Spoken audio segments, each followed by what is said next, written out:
It would seem so unfair to invite Sam Harris, one of the 4 horsemen of the apocalypse, to the stage. There's only 2 horsemen, I guess, now here on the stage. But Sam, of course, became very well known for his own writing and also for a number of appearances that he made along with Daniel Dennett and Richard Dawkins and Christopher Hitchens. And, with all of his work on religion, his book, The End of Faith, that Ryan spoke about, which is the first book that I was familiar with. And so I can't help but segue some of the conversation, the presentation that you made, into the topic of religion. Your book was dedicated to Hitch, so I'm assuming that's Christopher Hitchens, yes, and I wanted to welcome you to talk about that. Yeah, well, it was not based on any felicity of the subject matter. I don't think we'd ever spoken about free will, but it was a timing thing. It was what I was writing and finishing when he died, so it seemed like the right moment. Hitch, I'm sure all of you know his work, if not, if you haven't met him, but he was everyone's unique, everyone's one of a kind, but he was especially so. He was just, I'd never met anyone like him, and so it was a real honor to be a collaborator of his, to have him consider me a collaborator, and he is certainly missed. So do you want to elaborate a little bit about some of your thoughts, that how they've evolved and on religions since you wrote the book Free Will, and maybe in the context of some of the conflict that we see in the world today? Well, it hasn't changed much since I started focusing on the problem, but I'm continually amazed at just how much a variable it is in our lives, and it's an unspoken variable. It's not, and I'm speaking globally, and I don't know so much about the situation in Canada per se, but in the U.S., when you read a newspaper, I was just saying this at my table, sometimes I pick up the New York Times, and literally every other story would be unthinkable but for the crazy and unjustifiable things people believe in the name of religion. And often these stories are not explicitly about religion. It's discussed as politics, it's discussed as some problem in medical research. It's discussed as ethics, but the core problem when you're talking about impeding embryonic stem cell research, or the crisis in the Middle East, or any the pedophile abuse scandal in the Catholic Church. Religion is everywhere, and it's something that it does immense unnecessary harm at its worst, and at its best, it gives people bad reasons to be good where good reasons are actually available. This is the problem. Whenever you can see someone doing really good things in the name of faith, you can find better reasons to do those things. And so when people go to Africa, there's no question that people of faith do immensely compassionate things much of the time. And so people will go to, missionaries will go to Africa and put themselves in harm's way and try to deliver aid to people on the verge of famine. And it's an intrinsically good thing to do, but rather often you see the compassion of the whole enterprise eroded by this other agenda, which is to spread the gospel in this case. And so you have people preaching the importance of believing in Jesus in areas where conflict between Christians and Muslims has literally killed millions of people. And in the most diabolical instances, withholding aid from people who have, until they have somehow confessed an allegiance to the creed you're spreading. It would be so much better to actually just care about the suffering of other human beings. and want to alleviate it. And that's actually possible to do. You have secular people, you have people like, people who work with Doctors Without Borders, for instance, who for reasons that have nothing to do with the next life, try to make this life at least tolerable for the least advantaged people on earth. So the problem with religion is that even in its best instance, it gives you a version of ethical truth that could be improved by stripping out the dogmatism and the unjustified claims to knowledge.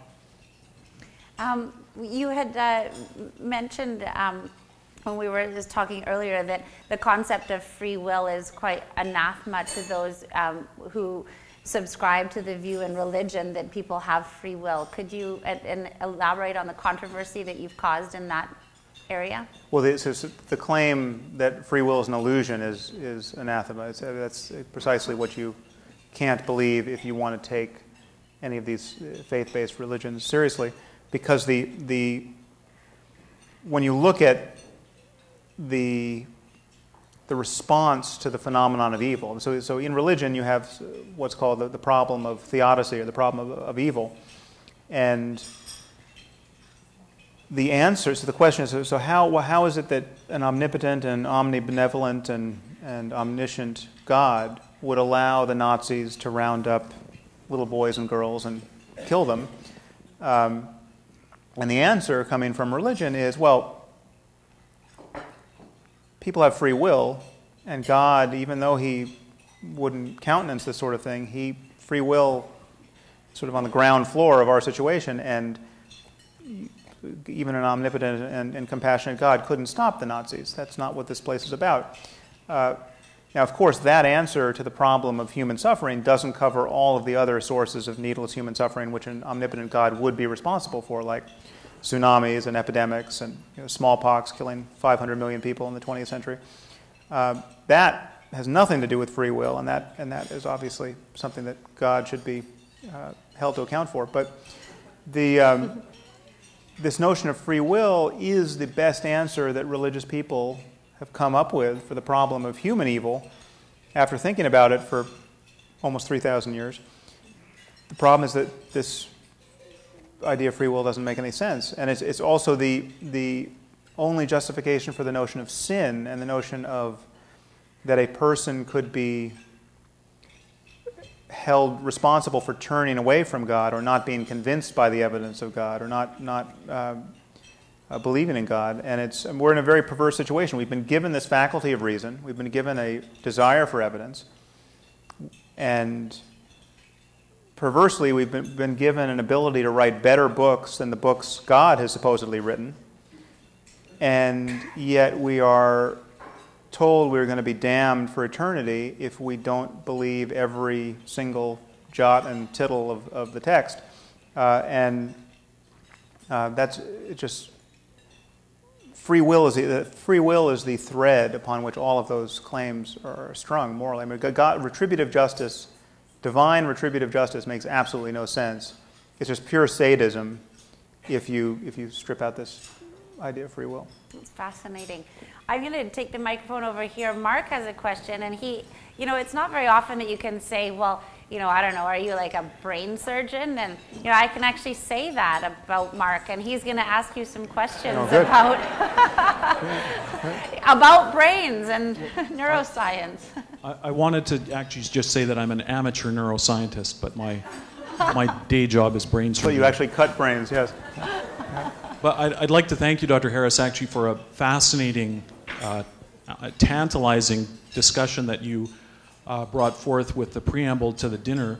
I was dragged here by my oldest son, who's actually a fan of yours, as well as a fan of Hitchens and Dawkins, and that's I wasn't looking forward to tonight at all, but since your talk, it provoked actually 2 questions and a comment. So try to follow my train of thought. My first question is, if thought doesn't originate in the brain of the thinker, where does it come from? My second, or my comment is while I was listening to your talk, I thought I should ask a question. And my second question is, and I don't know where that thought came from. Right. My second question is, and this actually is important to me because I do take out tumors of the amygdala. Does the tumor cause the abnormal behavior, or does the abnormal behavior cause the tumor? Those are my questions. Right. Good question.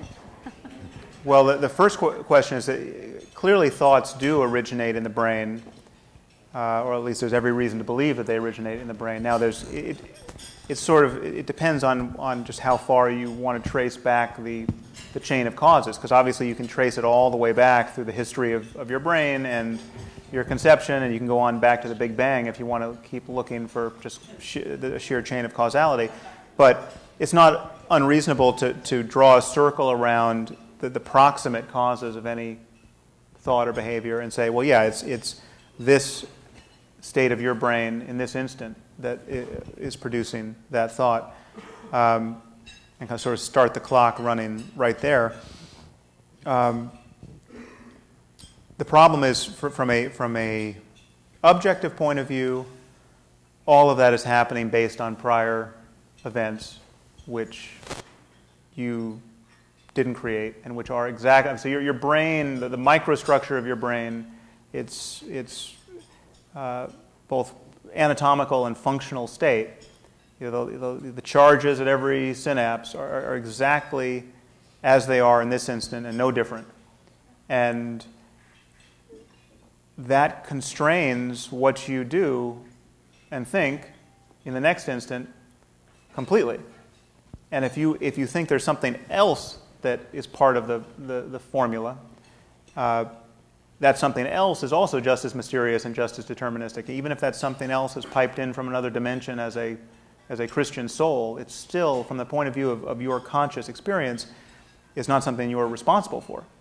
So if you have a soul that gets in there and rolls the dice with every third decision and biases you one direction or another, that's not free will. That's just more clockwork that you are not aware of in this instant. So and of course, there's no good reason to think that that's in fact what's happening. There's every reason to think that a much more deterministic picture of human thought and behavior is in fact true, and then there's some random events that are probably relevant. But the idea of behavior, I know absolutely nothing about how behavior could create a tumor in the amygdala. Behavior could certainly change the amygdala or change any region of the brain connected to it. I mean, we know that plasticity is a reality, but in terms of a tumor growing, I don't know. But the tumor is just a surrogate for just talking about. A tumor is just an example of a physical structure or event that we look at as adventitious. It's a visitor to the life of this particular brain. This brain didn't start out with a tumor. This person didn't want a tumor. The owner of the brain didn't know he had a tumor. And then when we look, the tumor's in the right place, and it seems to suggest, well, this tumor is actually changing what this person thinks and feels and does. So this guy was hijacked by something that's obviously not supposed to be there in some sense. But the tumor is just a very easy case of looking at a proximate physical cause that we all agree is anomalous, and then all notions of free will or this is an evil person just go out the window. But what I'm saying is that every physical cause has the same character. Having the genes you have is just like, being as precisely as intelligent as you are, based on your genes and your life experience, is one big tumor of a sort. I mean, it is a given fact, which is changing over time. So it's not to say that your education didn't play a role and your relationships. All of that changes your brain, and it changes over time, and it gives you new capacities, and you learn new languages, or whatever happens matters. But that whole process is just an unfolding of one event following another, and there's no place you can stand proudly saying, I did it, I'm a self-made man. And when you see someone else malfunctioning, you see a psychopath, or you see someone who's clearly living in some non-normative way, you can't really say, well, he is the cause. He, the person in this instant, he is the ultimate author. And that I think, it's scientifically true to say that, but it's also morally relevant to say that, because it's clear that it would be relevant if we had a treatment. So the other thing that's interesting about a tumor is that a tumor suggests to non-surgeons and if it's the right tumor, obviously certainly to surgeons, that there's an easy fix. You just cut the tumor out and the person's back to who he was, or at least is likely to be to some degree. That if we understood the brain completely, if we had a truly mature science of the mind, and we were lucky enough to have the technology to be able to intervene in ways that we wanted, well, then it would all be like, it would be as simple, it would be more complicated in fact, but in principle it would be as simple as just cutting out the tumor. So if we understood psychopathy perfectly, and it was such a thing at the level of the brain that it could be intervened upon without side effects, then psychopathy would be a disease that we would have a cure for, and it could be so straightforward that we could just put the cure into the milk supply, like vitamin D. I mean, psychopathy at that point would just be a nutritional deficiency. And so if the cure for evil becomes just a matter of dropping something into the milk supply, well, then ask yourself, would it be ethical to withhold the cure from somebody as a punishment because they were so evil? So somebody did something truly terrible, they're locked away in prison. Now we completely understand the nature of human evil, but we're going to withhold this cure as a punishment for this person. Well, that wouldn't make any moral sense, because it would be just like withholding a surgery from the man with a tumor if we knew the tumor was the actual cause of his behavior. It just wouldn't make any moral sense at all. And that suggests to me that it's, who knows if we'll ever get a cure for psychopathy, but it suggests to me that the urge for retribution is based on not actually seeing the causality in any kind of detail. Sam, we ask authors often who are just coming out with new books, and one of the people that we invited this year was Arnold Schwarzenegger, and I'm not sure if you've read his book, but he agrees with you completely, because in the first paragraph he said it's not a tumor. Not the tumor. Okay, bad joke. That went over very well. Trying to lighten it up here a little bit. We have a live question over here. So we're going to have to do like speed round here, because we have 1,000 questions, which I will promise to read some of them. But Michael. Thank you, Sam, for the interesting and thought-provoking ideas. I was going to ask you what you thought the difference between truth and hypothesis was, because I believe you do confuse them at times. But what instead, listening to your comments, I decided to change my mind and ask a question: where you think love and commitment come from in relational sense? But you only have 3 minutes to answer that. Very. They're almost the same answer, actually. But love, there are two ways we could talk about this. We can talk about where these things come from, and that seems to suggest an evolutionary answer, at least in our case. We're talking about the psychology of positive social emotions that knit us together as social apes. It's not surprising that we value these states of mind and their associated behaviors. I mean, that's all. Evolutionary psychology has a lot to say about that. I think that's the how we got here story is much less interesting than the what is possible story. And the what is possible story also has a scientific description. So the question of just how good can human life be? What are the truly normative ways of being in the world subjectively and socially, so as to maximize your own flourishing and the flourishing of others? And love is clearly one of those, one piece of software you want humming along on the hard drive most of the time, and there are certain instances where it may be non-adaptive or not compatible with survival, say. But for the most part, how we got here in evolutionary terms is less interesting to me. though it's a completely valid area of inquiry, then just what is human consciousness capable of? Even beyond that, what is consciousness capable of?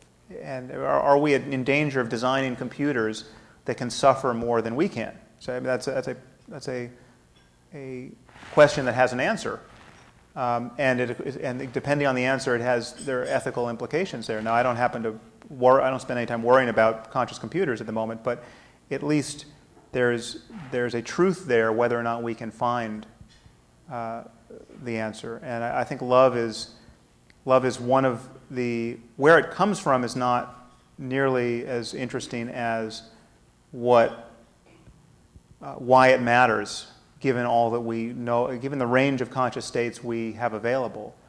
Is there anything better than love as a interpersonal tone? And is there any? Does life get worse when you want other people, as a reflex, where you want other people to be happy, where you want their dreams realized, where you want them to flourish? Are we really in a zero-sum situation, or are we collaborating creatively to build the best possible world? And granted, there are instances where there is a zero-sum contest, or it seems to be. There's one slice of pie left, and there's 10 of us, and we all want it. Well, then okay, then we need some negotiation or some system that's going to be fair. But now, why does fairness make any sense? Why is fairness good? Well, fairness is good because it, more often than not, redounds to everyone's advantage. Even the 9 people who don't get the pie in that instance know that in a fair system, they are better off more often than not. And there's also a pleasure to be taken in somebody else's pleasure. And there's a pleasure to be taken in being someone who's willing to sacrifice for someone else's pleasure. Some people get more pleasure from saying, "Oh no, you take the pie. I wanted it, but actually, I want you to have it." And there's all kinds of cynical ways of interpreting that, and in an evolutionary sense. But the truth is, love is one of the most rewarding things anyone ever experiences, and we want it. And people who don't experience it or claim not to want it are actually missing something. And that's an objective. That's not just a subjective, culturally dependent thing to say. I think that's an objective thing to say. It's like saying, people who don't understand calculus there's something they don't understand. They're missing something. There's a way of understanding calculus, and there's a way of failing to understand it. And there is a there, whether you know it or not, or whether any individual knows it or not. And who knows how far that horizon of human experience goes. But I think love is one of the best compasses we've got. And the election of commitment? What was that? And the election of commitment? What do you mean by commitment? Such as in a marriage commitment. Like monogamy? Well, it's just, when you think of, human life is replete with this particular psychological experiment where people sort of rethink the whole logic of commitment and say, well, monogamy doesn't really make evolutionary sense, and, honey, sorry, but I want an open relationship. I just read Darwin. But the truth is, for most people, most of the time, there's a lot of psychological suffering engineered by failures of commitment, and a lot of comfort in commitment. And but I'm open to. You could certainly find me an island of non-committed people who are flourishing just as much as the happiest committed people, and they're completely unpossessive in their sexuality, and they love it, and they have a whole story to tell about how it's the best thing going. I don't doubt that that's possible. So when I view my argument about the moral landscape is that there could be peaks of human well-being that are different. There could be many different peaks, which they're different and they're irreconcilable. Which is to say, if you're on this one, well, you got to be committed, and you're really jealous if you're not over failures of commitment. On this one, you don't even know what jealousy is. But they could be equivalent in all kinds of other ways, and that's intellectually possible to me. I just don't happen to see it in the people I meet. So speaking of speed rounds, we do have a question about Oprah here. So explain Oprah. I know nothing about Oprah. But She was the youngest of 11 children, raped, extremely poor. Why didn't she just end up as a Southern mom of several children living on welfare? Well, whatever the reason is, there's a reason, obviously. I mean, there's some causal, and she may not know it. She may have a story about what the reason is, which doesn't actually track the facts. She could have false memories about conversations that were incredibly important to her, and it turns out they weren't important because she was already on that path beforehand. Who knows? But I mean, we're not actually necessarily the best judge of why things happened and why we did certain things. We know this from psychology, but I don't know. I mean, she has the genes she has. She's had the life experience she's had. She was able to rise to the challenge, and now she's a force of nature. Based on your premise, if you were able to deny the existence of a person genetically predisposed to murder even before they were born, would you? How do we tread these murky moral waters? Oh, well, see, denying the existence of a person, I mean, you sort of have that for free always. I mean, so because there are a functionally infinite number of potential people now. So my decision not to have a third child or a fourth child or a fifth child is to deny the existence of that subsequent person.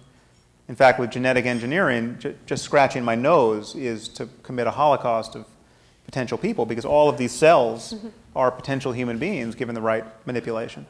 So you're just denying people every time you lift a fork or turn your head. I mean, you're just. So it's not. I think there definitely is some value in potential life. It's not like it's nothing. So we shouldn't be. So there is a cost when you talk about the ethical meaning of certain events, and you say, well, here's the person's life who was cut off, and all the good things that didn't happen as a result.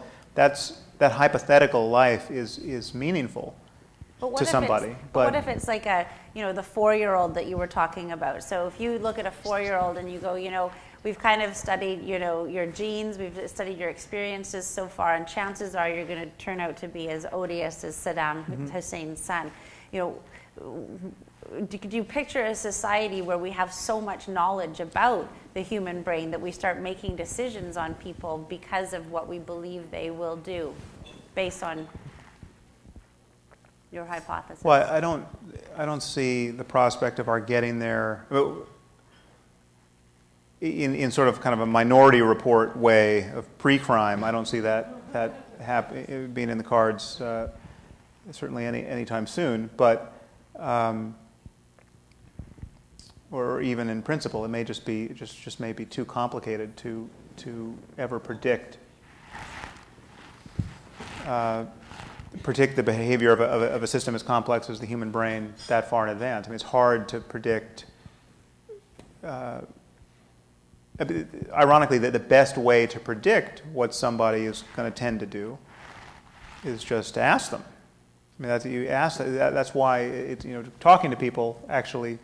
It's not that they can't deceive you, or it's not that they can't be self-deceived, but the people who are telling you what they're interested in and what they want to do and what they hope to have happen, and the neo-Nazis who are going to protest and have their placards and their websites and all of their efforts, they are advertising their conscious states ad nauseum, and who knows if any one person really believes what he says he believes. There is a distance between what people profess to believe and what they actually believe, or what would be behaviorally operational. But we know a lot about what people will do based on what they've done and what they say they want to do. And I don't know that a brain scan is going to get much. It's not going to get much better than that predicting across time. It gets better than that in the moment. So, for instance, we know we could all go to a psychology lab tomorrow and get tested on various stimuli and have our innate racism uncovered. And whether or not you think you're racist or not, we know virtually everyone shows some racial bias when put through this paradigm of the implicit association test. And you're just slow. So if we showed you positive words and faces of various races, your race and some other race, you would be slower to associate positive words to the out-group face than to your own group, and quicker to associate negative words. And no matter how liberal you are, no matter how embarrassed you are, no matter how much you want to prove to the experimenter you're not racist, you will fail to demonstrate a lack of racial bias. So that's insight into the nature. So that's something you can know about yourself and be on guard for its insidious effects in your life. And it's a good ethical norm to want to correct for it. I mean, this is something we want to get away from, and we're right to want to get away from it. But science can dig into the details of our minds even now in ways that we might find surprising. Ian. Thanks, Leah. I'd like to go back to the question of God for a second. Pascal suggested that the betting man would believe in God, because if you believe in God Right. and God doesn't exist, then at least you might have lived a virtuous life. But if you don't believe in God and God does exist, then you're probably damned for eternity. Right. So can you tell me why you think that more people believe in God than don't believe? Well, first let me say I think Pascal's wager it's like many of the exports of philosophy. It's a bit of bad philosophy that is really easy to remember, and then it just gets it has infected all of us. And there's some of the worst exports of philosophy are like that. Yeah, no, I know. I just want to sort of inoculate everyone else against this idea, because beliefs don't work that way. Right, right. Well, one reason is many people are taken in by ideas like this. So Pascal's wager seems, given to in the presence of anyone who's even remotely sympathetic with the project of faith and the leap of faith. They think Pascal's wager passed every test of reasonableness. So of course, that's a wager you could take. But what Pascal is suggesting is that you could decide to believe something not because you have evidence suggesting its truth, but because of the likely good effects of this belief. Or you're wanting it to be true. So obviously, if you're wanting something to be true is one of the reasons why you believe it's to be true. Well, you're just the poster child for wishful thinking or self-deception. I mean, that is exactly that's why we have the word wishful thinking or self-deception. Or cognitive bias. I mean, all of these things are meant to put us on guard against that very attitude. And we know we have those biases, but to consciously believe something that you have no good reason to believe is true, in fact, many reasons to believe is not true, based on the threat that if you don't believe it, and it is true, you're screwed,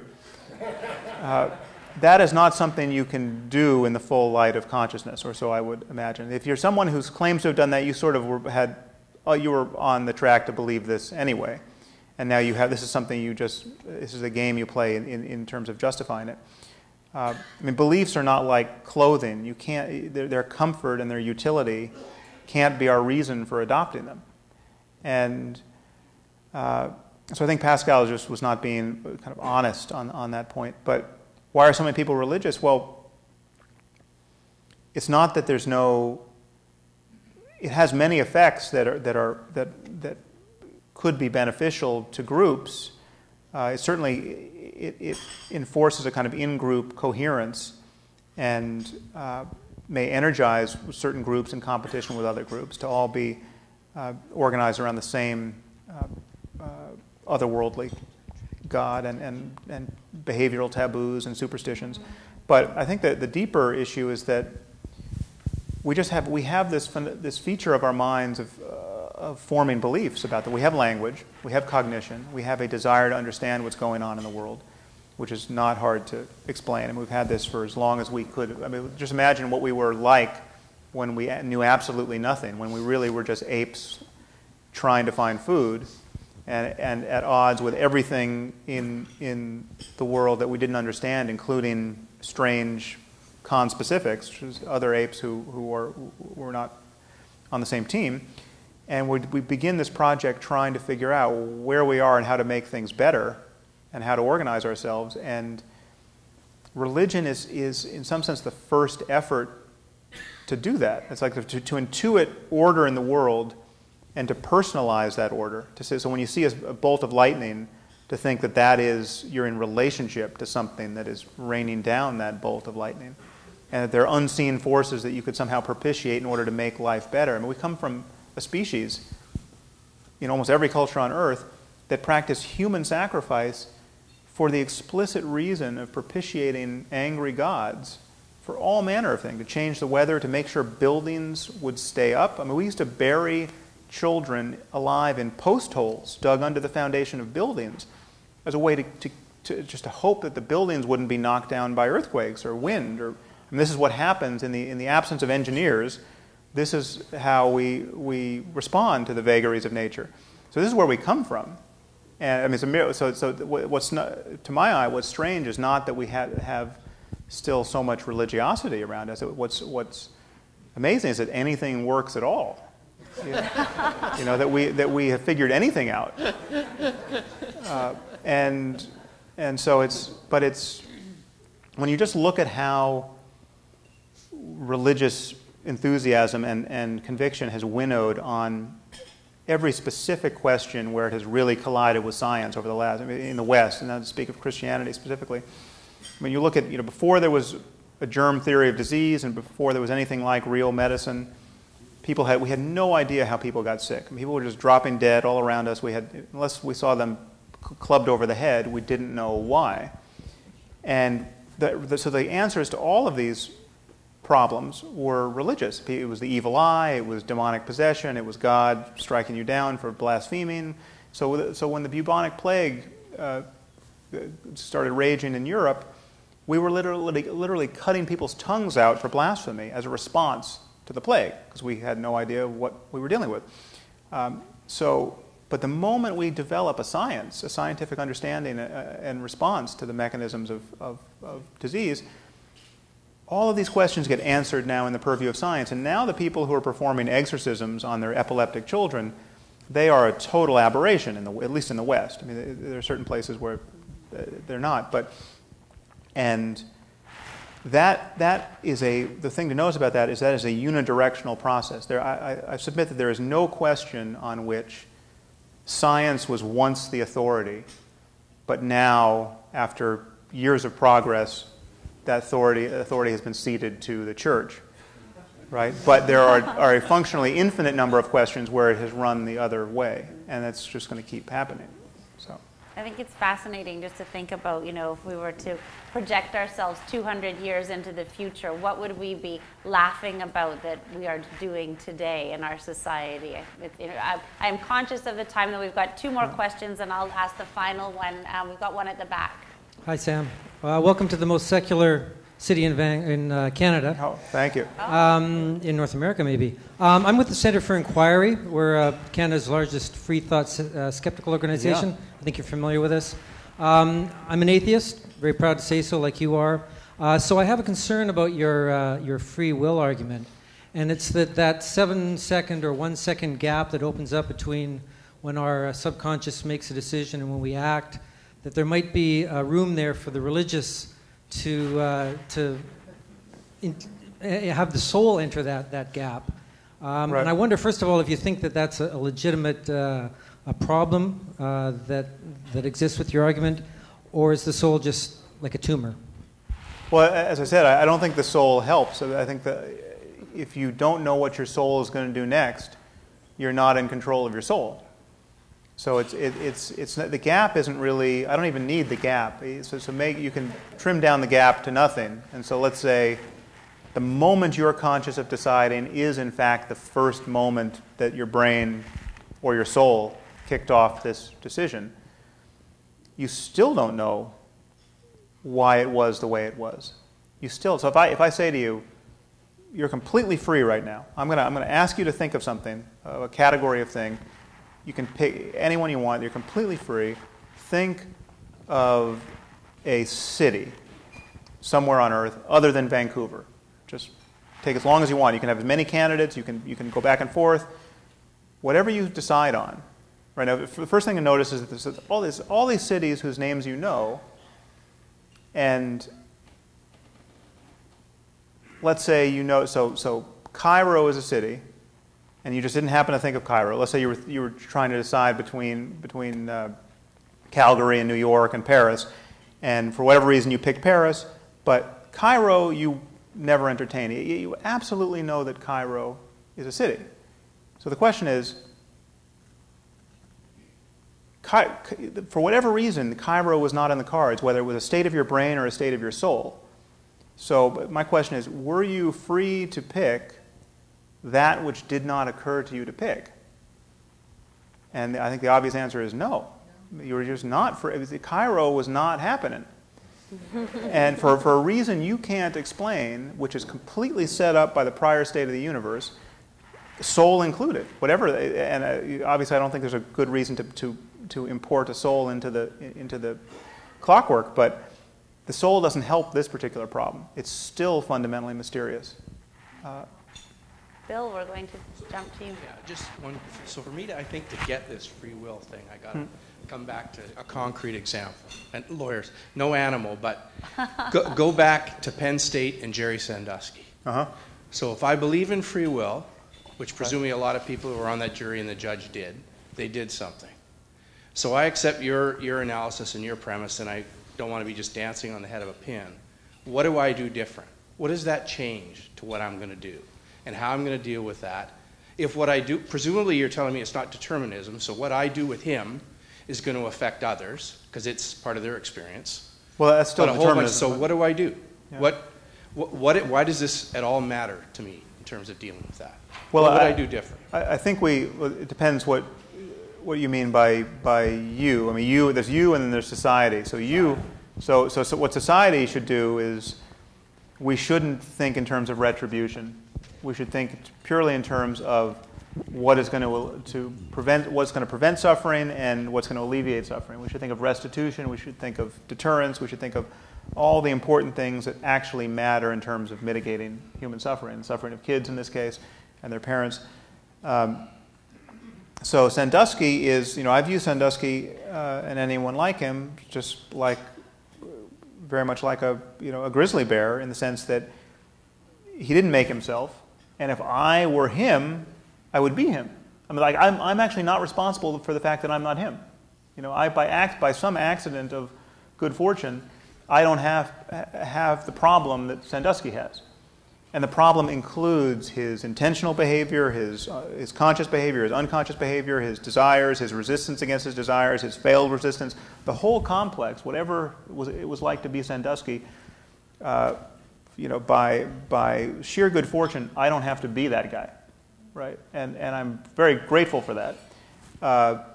And so the question is, do I hate him, or do I fear him and want to restrain him?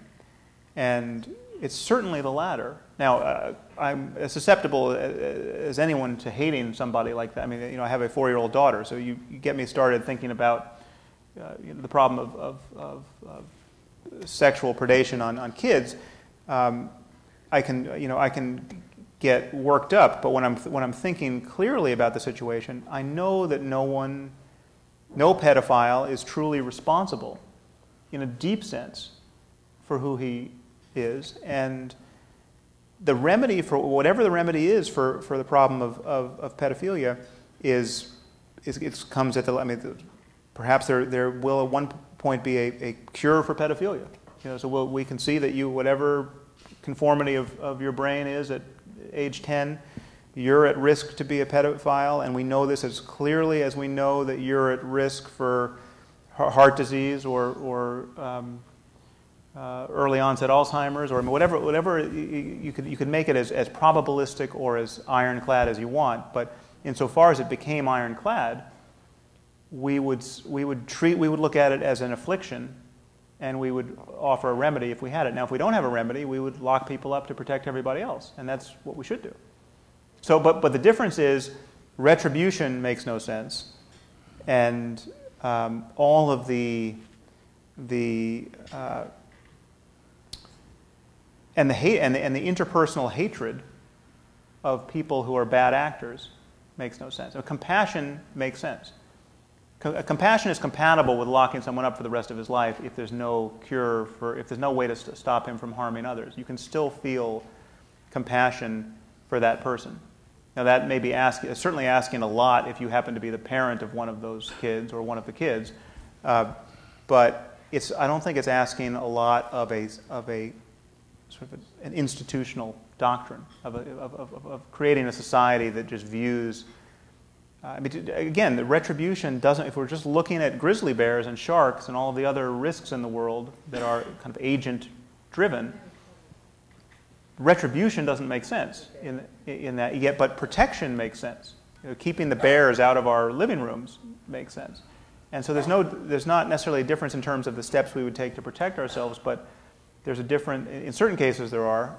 There's certain people who are in prison for things that they shouldn't be in prison for, and it's based on the whole notion of a victimless crime to me makes absolutely no sense. Either there's some cost to so the war on drugs, for instance, is something that just has, in my view, created an immense amount of suffering, and the problem of addiction, the problem of all of the pathologies around addiction, should be treated as a problem of education and treatment, not as a crime problem, but is kind of a righteous, retributive overlay that has justified this war on drugs for decades, and you have people wanting the state to kick in the door and stop people from doing things which in many cases are harming no one, not even themselves. So obviously in other cases there are harms that we should worry about, but again I see it as a problem of education and treatment. And once you unlock from the whole retributive schema, some of these questions kind of answer themselves. We're going to do just one final question, and then I have a fantastic stack of questions. We do have an after-dinner salon on your way out with cheese and champagne, and so I hope those of you whose questions I didn't get to will take a few moments with Sam. But our last conversation and question here is going to be Peter Brown. Sam, great evening, great talk. I think perhaps your argument on free will is too simple to understand in a way. Yeah. But and I do I would say something and ask a question. I mean, your remarks about Hitchens strike home with me, and Leah actually was involved in their former life where we brought him to Vancouver. And I really admire both he and Stephen Jobs, a couple of icons as they were in their final hours, both talking about how the experience of death focused them on what was really important. And what I admired is that neither of them succumbed to Pascal's argument. Right. Neither made a deal with God on the way out.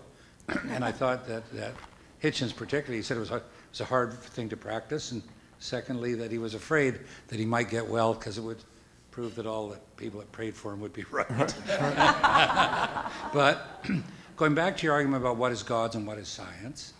But what is what and what is science? What is God's in life and what is science? Right. Clearly, what is science is growing and what's God is shrinking, and yet religions aren't shrinking. Well, that's not entirely true. They're shrinking certainly in the developed world, apart from the outlier of the United States. The trends of secularization are just linear in Western Europe. The only change is that Muslim immigration to these societies, obviously the people who are coming in are very religious. So we have all this evidence that, the hardship they create and the tragedy they create, and the fact that invention is insolence to them.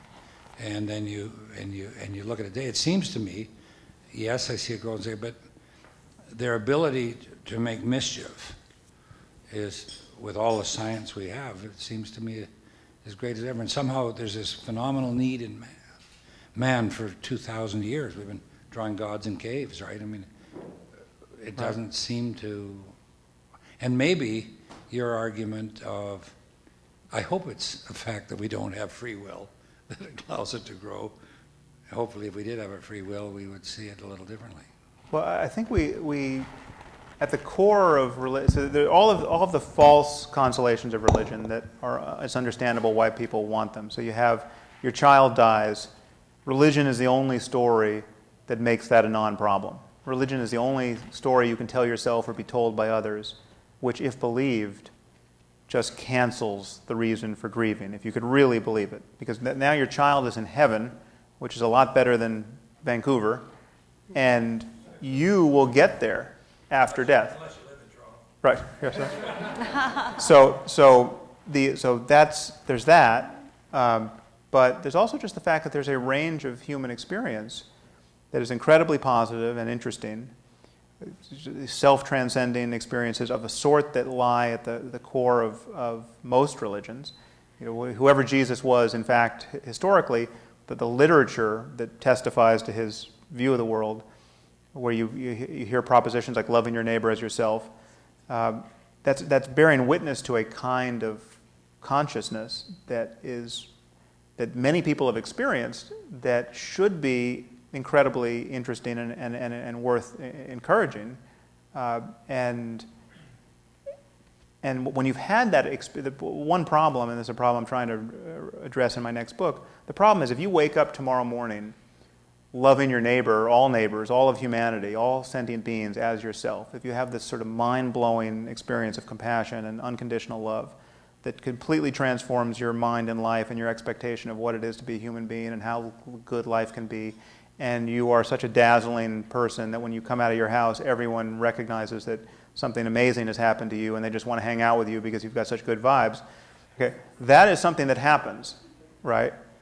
And the only game in town that gives us even the slightest credence to that phenomenon is religion. So when that happens to you, the only people who are going to take you seriously are either mainstream religions or New Age cults that have their own spin on it. So, but it is a part of the phenomenology of at the positive end of human experience. Now it has sort of its pathological echoes elsewhere on the spectrum of human experience. You have the crazy messiahs, the people who are obviously belong in mental hospitals, but they also think they're Jesus. There are other ways of experiencing erosion of a conventional self. But there's an incredibly positive experience that people can have, many of them, that only religion has talked about, and very few scientists have any awareness of or interest in, and we have to overcome that, because when people feel these things or meet people who credibly feel these things, they say, well, this is clearly the most important thing in life. This is who I want to be. This is who I want to be with, and the only language that seems to capture it is religion. And that I just think is that more conversation about what's really going on in the brain and in the world is just one thing that perhaps I'll close on this. One thing that should make it patently obvious that can't prove that any one religion is true is that people from every religion and none have that experience. So when a Christian has that experience, he says, "See, it's just the grace of God. I know Jesus is the Son of God. I know Christianity is true." And when a Muslim feels a little bliss like that, he knows that the Quran is the perfect word of the Creator of the universe. And Hindus and Buddhists and everyone does the same thing, and yet all of their doctrines are mutually incompatible and mutually canceling. And atheists have the same experience, or can. So we know that there's some deeper story that accounts for this experience. And we know that in principle it must be universalizable and insensitive to the accidents of people's birth and culture, and it's just a deeper truth about the nature of the human mind. And so we should want to understand it and talk about it in terms of 21st century rationality. Sam, I think that's just a terrific note to end on. I just think this has been an absolutely fascinating conversation. It's certainly unique in terms of the speakers that we've had so far. I don't think we've ever gotten so philosophical, but I think it's one of these conversations that has planted the seeds of so many ideas that I know that we will carry forward. So thank you very much. Well, thank you for the invitation. Presentation. Thank you.